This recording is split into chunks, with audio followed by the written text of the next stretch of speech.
Academy. In this video we are discussing the example based on order of operation. Here you can see 90% is done. So this is hard question in BODMAS. So how to solve? First of all we solve the bracket and the value inside the bracket. So here we write 5 is same plus 5 minus 5 is 0, then minus 5.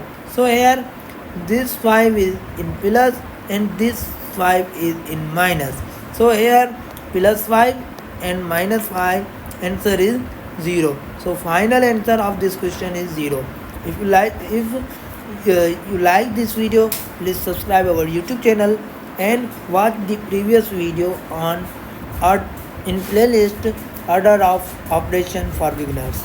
If you not watching the previous video on hard BODMAS problem, so watch the previous video in the playlist hard BODMAS problem on our YouTube channel.